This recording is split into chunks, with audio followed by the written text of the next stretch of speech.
We hope you're having a lovely day so far, everyone. Our next speakers are Angus Nelson and Paridhi Singh to discuss what it means to follow your calling.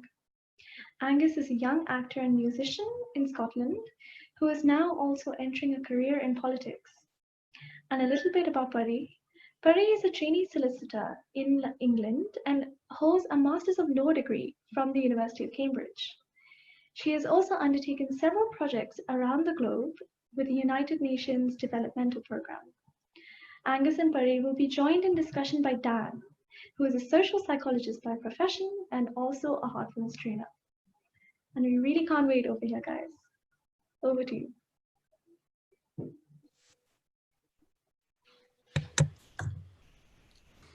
Thanks, Sharanya. Really happy to be here today talking to Angus and Parry. And we've had some really formal introductions, but I just wondered if you could just tell us a bit more about yourselves and what gets you thinking. So should we start with you, Angus? Yeah, sure. So I'm Angus Nelson. I'm a 21-year-old actor and musician from Edinburgh. I left school a few years ago to go and do acting, and since then I've had opportunities in, first of all, music, and then politics arise, and I decided not to close myself off to either of those options, and I'm now pursuing all three of those careers at the same time. Wow, that's impressive. And how about you, Parry? Just tell us a bit about yourself. So hi, I'm Parry. I'm originally from India, but now I live in London. I'm training to be a lawyer in UK, and part-time I also work as a volunteer with Citizens Advice, which is a charity dedicated to giving free, independent, confidential advice to people on a variety of matters such as consumer rights, debt, housing, and finance. I also teach yoga in my free time, and I'm also a Heartfulness yoga trained yoga teacher. So yeah, that's me. Wow, sounds very busy, both of you. So as our session is about, opening multiple doors and navigating multiple different careers, I was just wondering, how did you kind of end up deciding that having one career wasn't for you, and that you kind of wanted to go on this kind of multiple different avenues? Do you want to start, Parry, actually? Tell us about that. Yeah, sure. I think it was very much not something I had intended to do. And it was very much a consequence of some of my plans not working out as I hoped they would. So when I graduated from doing my master's in Cambridge, I was really hoping to end up in a career job which was focused in the development sector. In particular, I wanted to work at an international development organization such as the UN or Amnesty International. And unfortunately, I didn't get a job there. But fortunately, it meant that I started to be more open-minded and looking at perhaps other transferable skills and career pathways I could look at, which would still help me in my journey of growing into a better lawyer effectively. And luckily, I found management consultancy at Accenture. And because I still was invested in wanting to do social service, working in the development sector, I part-time, while I was working as a full-time management consultant in Accenture in Scotland, was also working as a volunteer at United Nations House Scotland, which is a charity organization in Scotland dedicated to promoting sustainable development goals in the country. So that's Angus's neck of the woods. So yeah, it was very much not something I had intended, but found myself in, and I'm very grateful for that having happened. Great, fantastic. And how about you, Angus? So you've got three kind of really different things going on there. So how did that kind of come about? Well, very much the same. That it wasn't so much as me deciding it, it was more my career deciding it for me. My career, my health meant that I had to take a bit of a step back from acting. And for me, the obvious answer to that was to transition music from being not just a hobby of mine, but also an actual career. And when I started doing that, I realized how much I was enjoying it. And I didn't want to give that up when I was able to go back to acting again.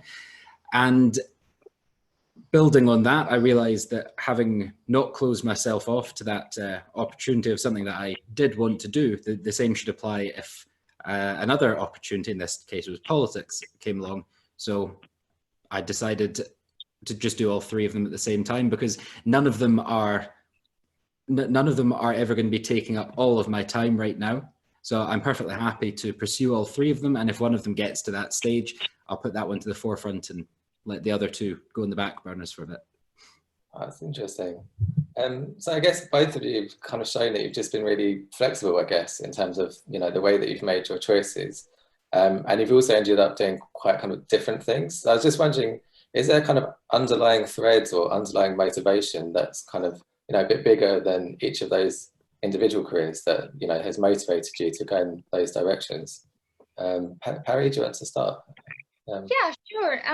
I think there's a mix of things, but if I had to narrow it down, firstly, it would have to be that I always wanted to work in a very international setting where I was contributing to the well-being of wherever I was.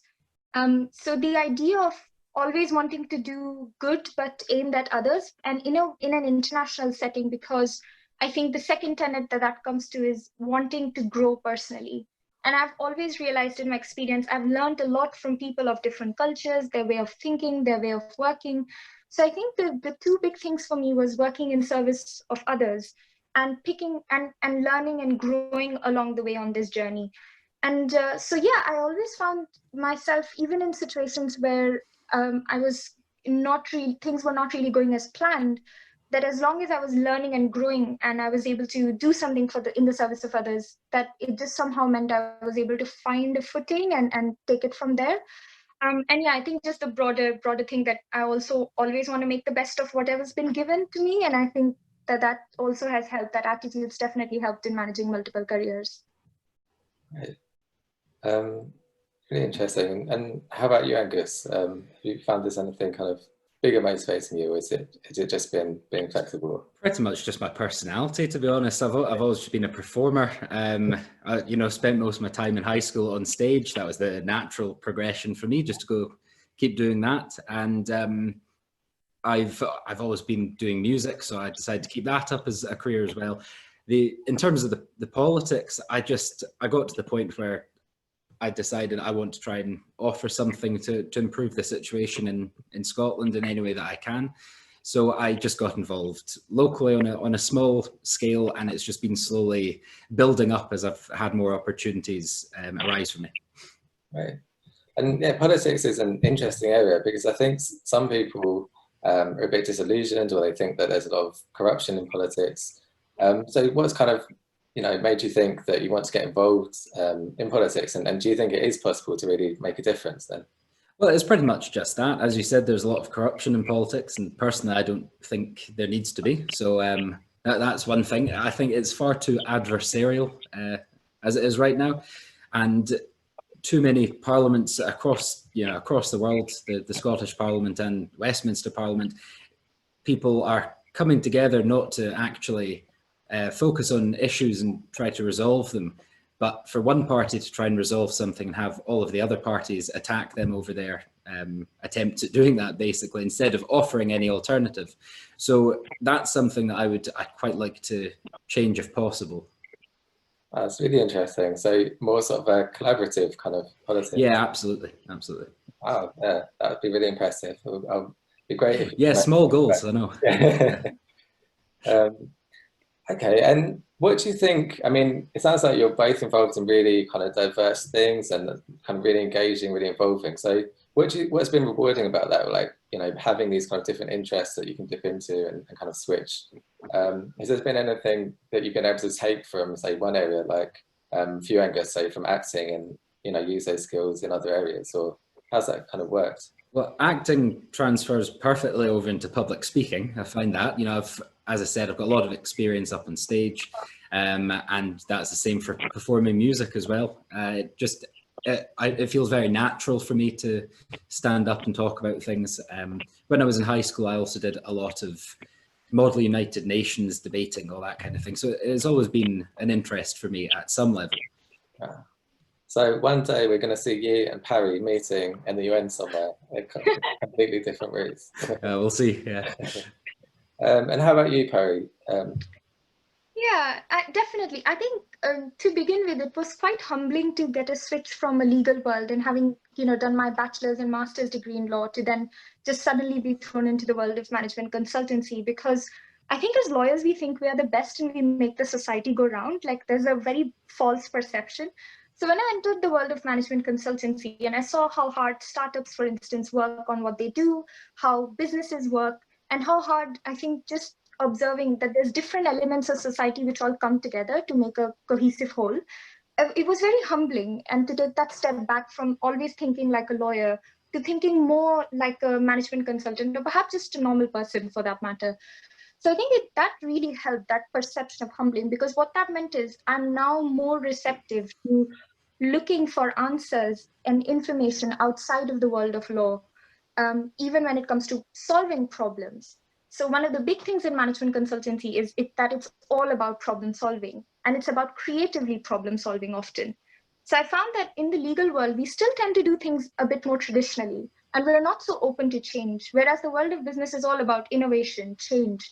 And so I find that it really bounces off quite well with law, which can in fact bring a sense of rigidity in terms of how you approach the practice or how you take to the legal career. So I found that a lot of that is helping me as a lawyer to think more creatively about perhaps how to answer certain client queries, how to think about other ways of helping my clients, which don't necessarily end up in going to a court, but perhaps working out a negotiation with the person that they're having trouble with, and reaching creative settlements, for instance. So I found that in addition to it being quite a humbling experience, it's actually directly benefited my legal career to actually work as a having worked as a management consultant and gotten good at problem solving. So definitely, I think a lot of skills in most professions these days are transferable. Even picking up something like how to use Microsoft PowerPoint, which I didn't know very well at all, has been really helpful in being able to present if necessary and put my ideas together. So definitely there's a wealth of information and knowledge. Nothing ever goes wasted. So it's really important to have that open mind and being able to pick up what's important and cross apply it to whatever it is that you want to do. Okay. And have you been able to use that in your volunteering as well? Because I guess citizens advice, you're talking to lots of different sorts of people and also maybe helping to solve problems. So yeah, it's the same. Yeah. I mean, it's been an interesting transition at Citizen Advice, because mostly we deliver advice in person, but we've actually now have to switch to a new way of working, which is all about remote working, relying on online communication channels. So it's been quite useful in that I'm quite comfortable with using digital technologies, but this was something that a lot of people in the organization had not really used before, and found it not being a perfect substitute to having an in-person interaction with a client, for instance. So I think even in terms of just technology and the place that it occupies in the virtual world with the lockdown and pandemic, it's been really useful to be able to know how to transition and perhaps help your colleagues in the transition to a new way of working. So yeah, it's definitely helped. Okay, and I was interested in one kind of area about developing a career, which is around setbacks, because there are times when things don't go as planned, and I guess that's part of your story, getting to where you have been actually, is having that flexibility to kind of change directions. But I'm just wondering if you've got any kind of advice about how to handle setbacks and how to kind of use them in a positive way at all.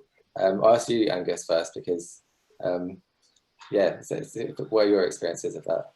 Well, I've certainly had a lot of them. I suppose, there's the saying of hindsight 2020 vision, and looking back on it now, I think to myself, if I didn't have all these setbacks, things would have gone down this route and I wouldn't be here where I am today. So that definitely makes it easier to flip that the other way. Is just to think the right thing is going to come along at some point. One of the biggest setbacks I had, which just kind of proves that point, was I was applying for musical theatre at the Royal Conservatoire of Scotland, and I got right to the very last round, just before they chose who was going to join the course. Unfortunately, I wasn't picked to join the course that year, and then a few months later I discovered that I had a heart condition that needed operated on, and if I'd gone along to the course and I'd been doing loads of physical exercise, lots of dancing, that could have put me in some serious danger. So that wasn't the right thing for me at that time, and just believing that the right thing is going to come along eventually, it's a very optimistic standpoint. I'm a very optimistic person. That for me is how I've managed to handle it, and also having a good support network around you and stuff like that, of people to keep you going.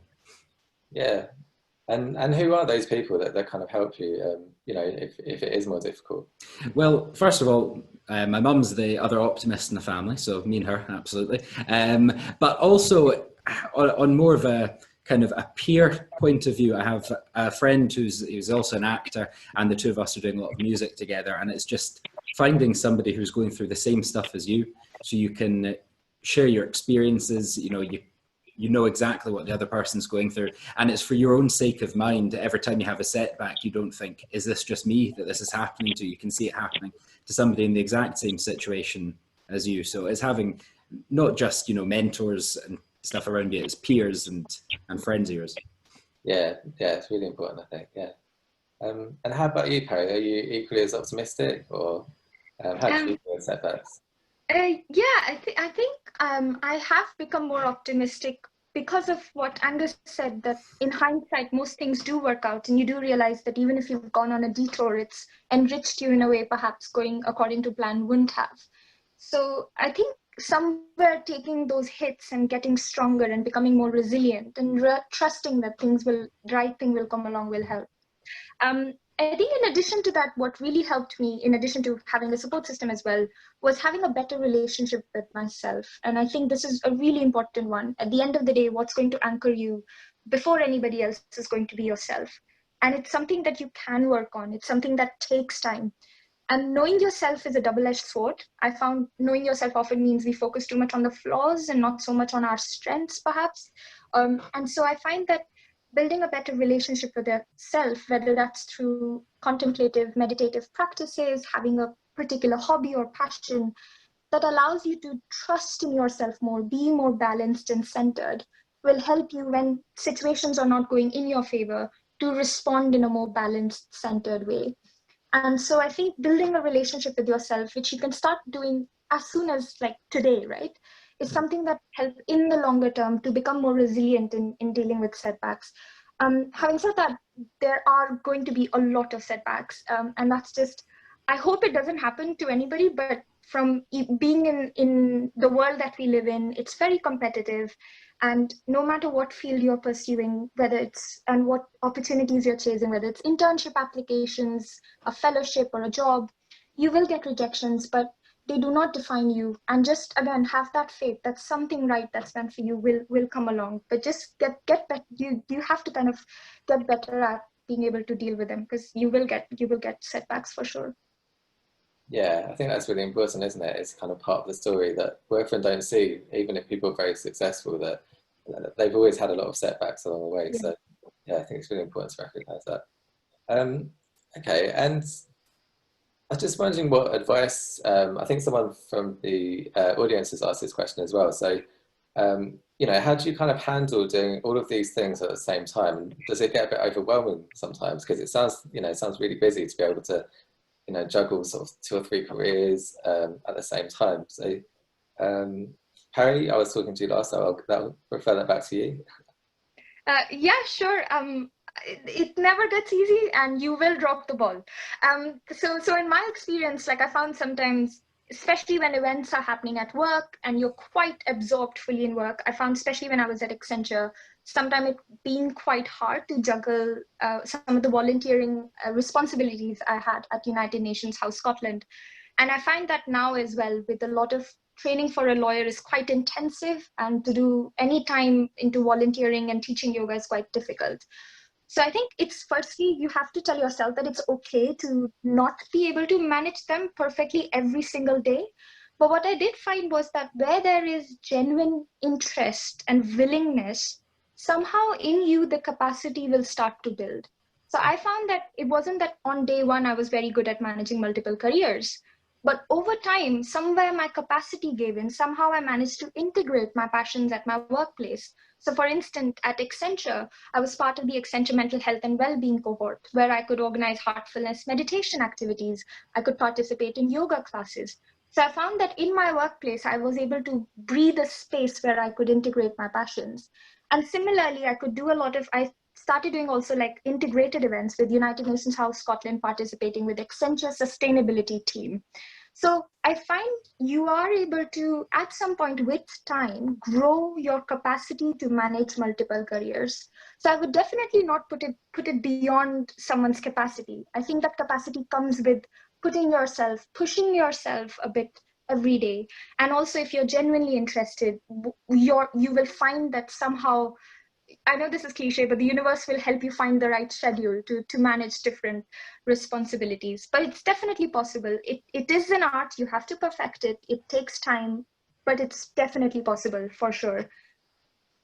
Great, that's really really encouraging, I think, to hear that. And a question specifically for Angus, this one, which is something about, I think it's probably related to politics. So it's, how do you handle the kind of discouragement resulting from long-rooted issues in kind of the system and things that are happening, and kind of what are your thoughts on that? Because I guess you have to be kind of brave to think that there's, you know, a different way of doing things and so on. So I don't know if you've got any ideas about that. It's a question from the audience. Yeah, well, first of all, it would be identifying what the issues are. And personally, as I said, I think the biggest one that I can think of from my point of view is that different parties just don't work together enough. And I think that's a massive problem, which is just prevalent in all walks of life right now. When people are disagreeing with each other, their immediate reaction is to try and debate it with each other and argue. And that's not going to get you anywhere at all. I've changed my viewpoint on this completely over the last year or so, because I used to enjoy debating people. As I said, used to do all the debating club work, but that's not actually going to get anything done. If we're going to get stuff done, we need to change people's attitudes and explain it to them. It's all about education. So the way that I see we can stop all these deep-seated problems in politics is by slowly getting people away from that idea that it's adversarial, that we should be fighting each other for which idea is correct, and it's trying to find a middle ground. Because after all, politicians are elected to represent the people of whichever area they are in. And there were thousands of other people who voted for a different opinion from the one that's got in. You don't just have a right to represent the people that voted for you, but all the people that didn't vote for you as well. So you've got to try and find a way to compromise with other people's viewpoints, other parties' viewpoints. And I think that would be the best way that we can improve on the situation we've got right now. Great, oh, that's very inspiring. I think I'd vote for you already, if that helps. Okay, and a question which is more about this kind of, I think this issue about balance, which, you know, is a really big one, right? If you're trying to do different things and pursue different things. And someone's asked how to handle kind of relationships with your friends and your family, you know, if you are kind of stretched and you're trying to pursue different things. And particularly also if you're short of resources, if you're in a kind of uncertain period, if kind of pushing yourself to pursue different careers, if that affects you in that way as well. So just, you know, how do you kind of manage that? Harry, do you want to have a go? Yeah.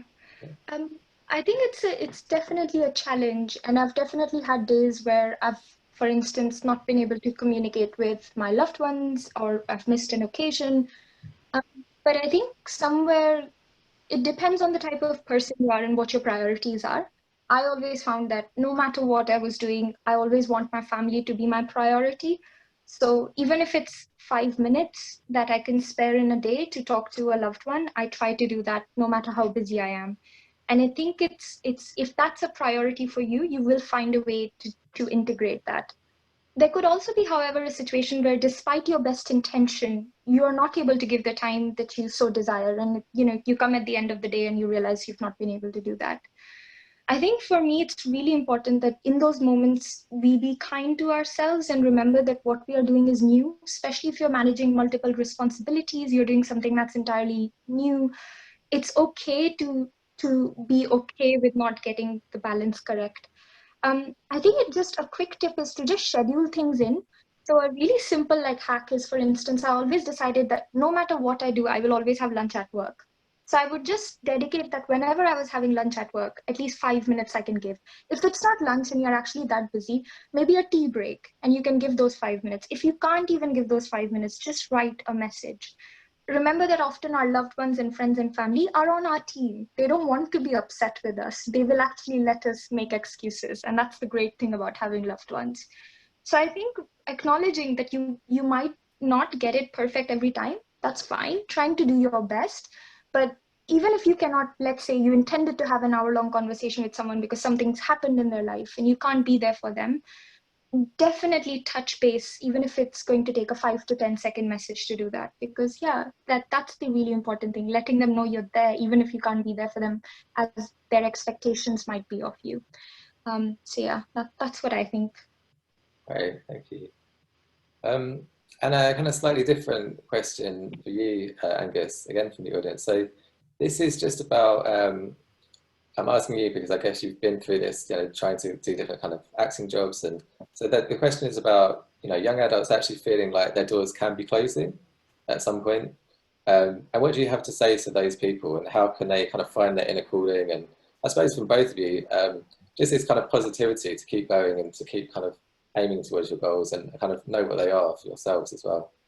Well, personally, I think over the last 4 months or so, my goals have totally changed. And that's the thing. It's not something that needs to be set in stone. And I'm quite bothered by the fact that in Scotland, in our schools, we're telling, 15-year-olds, you need to go and plan your entire life out right now when you're 15. And you cannot waver from that. And that really gets me, because I certainly didn't do that, and I didn't want to do that. And I think people need to realize, there's always time to change what you want to do. Some of the most successful people in their fields, for instance, Samuel L. Jackson only entered into acting in his 40s, and he'd had other careers before then. People are allowed to change their mind. So you don't need to be stuck on this idea that what you've set out to do when you're in your teens and your early 20s is something you have to stick to. And people aren't going to come up to you and say, oh, why didn't you go and do this after you've been doing all that kind of thing. They're bothered about their own problems and their own stuff. If you're doing what makes you happy, then that's the most important part for me, at least. That's why the 3 things I've chosen are 3 things I could happily do for the rest of my life. And I really don't mind which one takes precedent at any one time. And I don't think for some careers there absolutely is, maybe you'll feel like a door is closing, but I think if it's the right thing for you, it's going to happen at some point in your life. I might not start my full acting career until I'm also in my 40s, but that'll be absolutely fine if it happens then. It may never happen. I might do the other ones. I might find something else that I want to do. But it's just being fluid and allowing yourself to change what you want to do. I think it is really ingrained in us that we have to choose something and stick to that plan. Yeah, I think that's really true. Where's words? And how about you, Peri, to answer that same question? Have you ever kind of felt like that, and how have you managed to overcome it? Yeah, I think Angus has captured it beautifully. I think the only thing I would add in terms of not so much the attitude that you should have, which I agree should be fluid, and yes, sometimes it can feel like life is closing doors, I think it's twofold. Well, one is to know that when such a thing happens and you feel like you've been pushing and pushing and pushing and there's no response and stimuli from the other side, is to perhaps consider letting go for the time being. And that's really important, letting go for the time being, because things can change. You may find yourself changing and not desiring to go through that door a few years later. And so I think that's a really important one to know. It's the same a bit for me, because a human rights career is quite competitive and challenging. So I found that repeatedly making job applications and not being able to secure a job felt like the world, that development world probably had no space for someone like me. And I just changed my narrative that I probably don't need to be a full-time development consultant. Why can't I make a small change through participating maybe a few hours in a week in volunteer capacity and do good that way? And then through my work, I can focus on other aspects of my personality and goals which developed over time, such as wanting to become a fully qualified lawyer, being able to manage multi-jurisdictional deals and to handle a very complex case quite cleverly. And I think that's something that you should allow yourself to do. So that all is there. But one thing that really helps, especially when it feels like life closes doors, is to remember that it is not a reflection on your efforts, and neither is it a reflection on who you are. It is just a reflection of how circumstances are unfolding in that opportunity. It's so easy to take a situation personally. And I think that's something that's really important, is to distance yourself from that situation and distance your sense of self from how that situation's unfolded as well. And what really helps me do that is always think of the kind words people who support me have told me. I hold on to them like my only treasure in life, and to remember that who you are and what your value is more than what's just happened. Great. And just on that point about you know, people offering words that you treasure and help you, I guess, are there kind of people that have been kind of mentors or have helped you through situations along your career? Yeah, I mean, endlessly so. I think we definitely build ourselves on the support of others, especially in early career. There's no end to the guidance and mentorship you receive. And that's another thing that helps you have faith in the world. It's the fact that there's lots of good people who want to help you. So, you know, you'll get somewhere. In particular, the ones that I can think of, in addition to family and friends, are actually teachers. So my mom was a teacher, and I always noticed how hard she worked behind the scenes, like hours upon hours. Our evenings and weekends were just lesson planning for her primary school students. So I always valued the amount of efforts my teachers put in our classes. So even in undergraduate law school, which I did in India, and in my master's education I received in the UK, my teachers have always been a huge source of encouragement and support, and also a sense of validation. You don't know, especially when you're in university, if what I'm saying, my thoughts, what worth they have. And it's just so reassuring to know that people look up to you. So that's definitely one. And the other is actually people I might not know, but people I look up to. So a lot of female leaders across the world, including the Prime Minister of New Zealand and their leadership style. Women I have seen, such as Michelle Obama, Toni Morrison, who's a Nobel Prize Literature winner, Maya Angelou, who's a poet, who's unfortunately not with us anymore. But just seeing these women go out there and shine has really been inspiring as well. So there's no end to the support I've received, but also the inspiration I've received in the course of a law career. Right. Okay, and there's one question that's come through from the audience, which is quite tricky. So I'm going to ask you both it, which is just about kind of the world of work itself and about the effects of COVID and what's happened and the fact that we are all talking to each other through screens now. So what they're asking is, do you think that this is really going to change the world of work as we know it? And do you think things are going to be different now and the opportunities will be different, the challenges and so on? So do you have any thoughts about that? I can ask Angus first. I think absolutely, yeah. Things are going to have to change on some level. They're going to have to stay for quite a while, and I don't personally see that as too much of a bad thing. Maybe it's a time to look at the current working conditions that people are in, maybe reevaluate that. I think a lot of people, a lot of companies are realizing actually our employees are doing just as much work from home. We don't need to take up all of this office space. It's bringing down their electricity bill, which is always a good thing because it means that, it's helping the environment out. I think that's the biggest thing. This is a kind of precursor to the change that's going to happen if we want to solve the climate crisis. The problems facing us because the climate crisis make the coronavirus look small in comparison in terms of what could happen. So we are definitely at a tipping point where we need to reevaluate things. And I think, and I certainly hope, that a lot of people are working out what the positives that we can take from this are, and we'll try and keep that going. Because as I said, people don't need to drive 200 miles into work every day, to work 40 hours a week in an office when they could do it from home and feel a lot less tired. They'll do more work because they're feeling better about it. They could be more productive. I think there are definitely some things which I wouldn't change about what has happened. So, yeah, I agree, definitely. I think there's a lot of pluses as well as the challenges as well, definitely. And how about you, Pari? What do you think? Yeah, I completely agree with what he said. I can't complain about having this time at home to work from home and turning it into an urban jungle, which you can probably see from the points in my frame.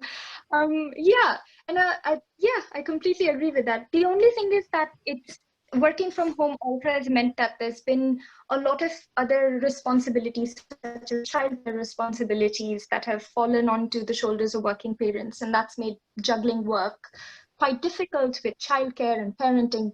So I think we'd have to find creative ways. But overall, the lockdowns allowed us to start thinking about this as an alternative way the world should govern. And I don't think it's an undesirable world by any measure.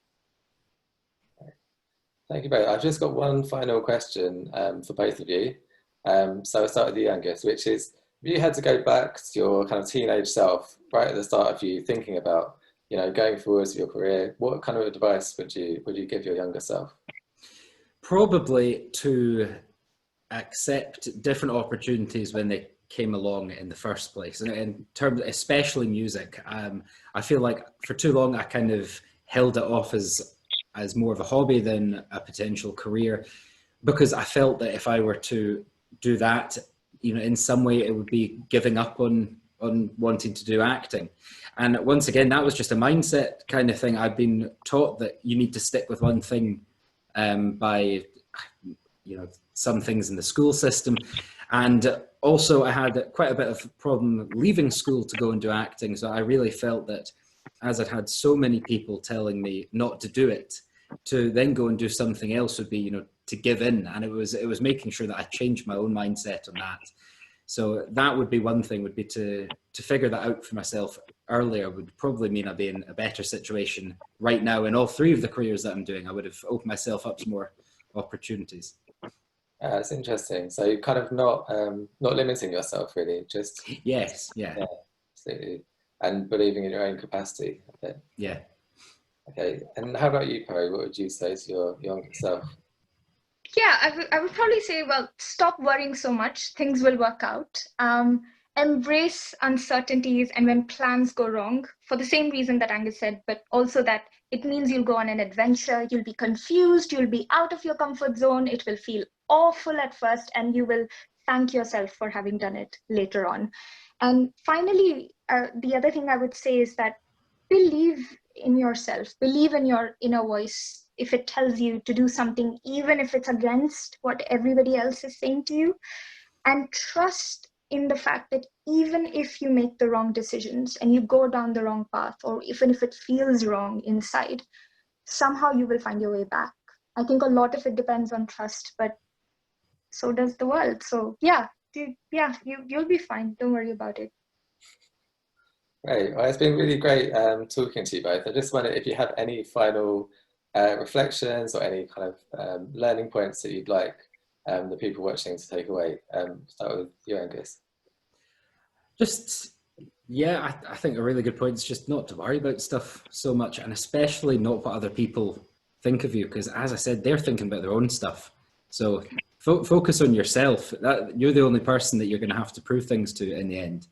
And if you want to change something about your life on a huge scale, drastically, that is allowed. There's no problem with that. Yeah. Okay, and you, Pari? Yeah, just go have fun, and it's okay to not things to not be okay, and yeah, I really believe that we will find our path, and you'll find a path, but definitely don't feel that you have to do one thing. We all can multitask. We have that capacity. You can work on it. So if you're considering managing multiple careers, please do it. Great. Well, thank you both. I hope people have enjoyed that. I found it really interesting to talk to both of you. And I think I've learned a lot myself as well. So thank you both. Thank you, Dan. Thank you, Angus. Thanks.